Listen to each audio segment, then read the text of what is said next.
The Plainwalkers, Death of a Soldier. Written by Bolt Magnet. Read by Everfreeze Narrations. My last moments. Do you ever think about death? Like, actually dying? I never thought about it much, if I'm perfectly honest. I mean, I know we all go to Tartarus when we die. That was one of the first things they taught us in primary school. But what happens when we get there? Are we all judged for our past sins? Or on how well we tried to live our lives? Do we just wander around aimlessly for all eternity? Or are we just encased in everlasting darkness, with no sense of feeling or sound? Like, I could go crazy just thinking about this shit. It's funny. You really don't think about death until you're about to die. That's how I know I'm screwed. All these strange thoughts racing through my mind. Well, that and the fact that I can't feel anything below my chest, that was also kind of a giveaway. Does it ever stop raining in this Celestia-be-damned country? I blinked. I couldn't help the weak smile spreading across my face. I was expecting a flurry of wild thoughts and emotions. That was a given. But the only thing that really bothers me about this whole situation is the fact that it's still raining. As cool water trickles down my face and I stare up at the heavily overcast sky above me. I couldn't help but wonder, in all the time I had been deployed here, had I ever seen the sun? I couldn't remember. I cast my eyes downwards, towards my body, or rather, what was left of it. Blood oozed from the many shrapnel wounds that ripped into and littered my lower torso and legs. I think I'm in shock. I don't know if I should be grateful or terrified. If I was in shock, then that meant I'm going to die. Yep, I am going to die. I keep saying it, keep thinking it, but it hasn't really sunk in yet. I'm going to die and leave all of my friends and family behind. That thought alone should terrify me. So, why don't I feel anything? I don't want to die, but I don't feel afraid of death like I thought I would. I just feel disconnected. Why don't I feel anything? I glanced around at the battered and barren slope that I was lying on. I could still hear the distant sounds of the battle raging on.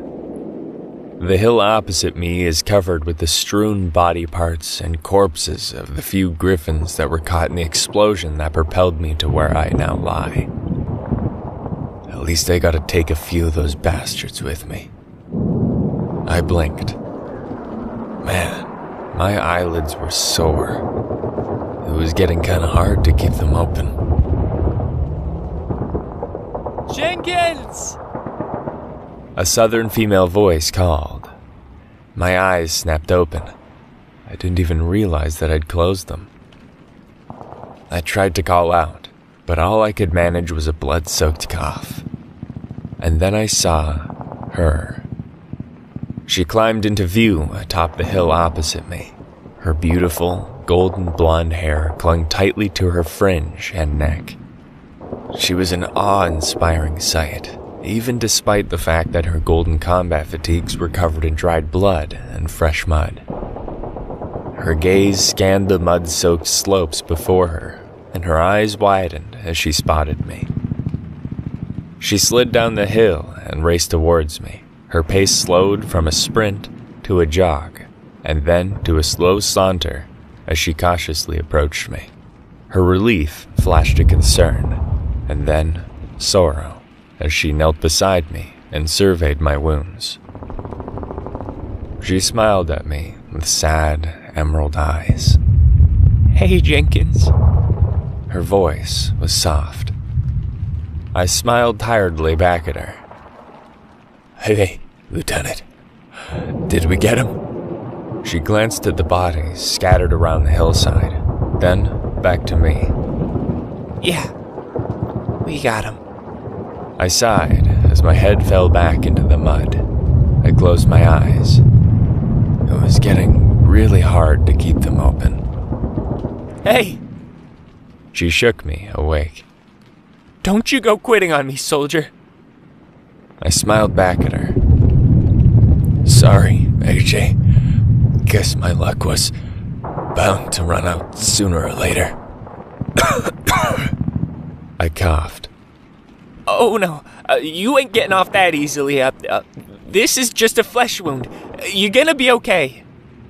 Her voice was hopelessly thick with certainty.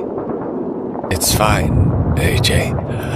At least you got someone waiting for you. Hey, that's enough of that now. She jabbed a morphine syringe into my neck. I winced away from the pinprick feeling. I wasn't actually in any pain, but she didn't know that. I'm done, AJ. Just go. Don't say that. You're gonna be fine. We just, AJ's attention was ripped away from me by a blood-curdling shriek that echoed across the valley. I struggled to reach up and rest a shaky hand on her shoulder. She snapped back to me with a look of wide-eyed horror. AJ, it's okay. I whispered. She looked down at my wounds once again. I need to get you out of here. Just let me... No, AJ. It's okay. She shook her head. Damn it, Jenkins. Don't you do this to me. Tears brimmed in her eyes. Please. You know what to do. You have to. I pleaded. I can't. Please, don't make me do this. She wailed. AJ, you know what they do to prisoners. Please, don't let them take me. Tears began to well in my eyes. She clenched her eyes shut and shook her head as tears mixed with the water that ran down her face. She gazed down at me with a pained look. Slowly, she unholstered her six-shooter and drew back the hammer. The same shriek that turned my blood cold echoed through the valley again. It was getting closer. Tears spilled down my face as I stared up at her.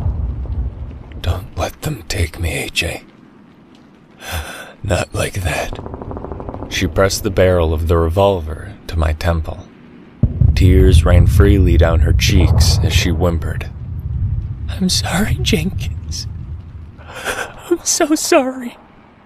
I smiled through my tear-blurred vision. I don't forgive you. Because there's nothing to forgive. She hung her head as she made a pained noise. I'm sorry. She sobbed one last time, and then she pulled the trigger.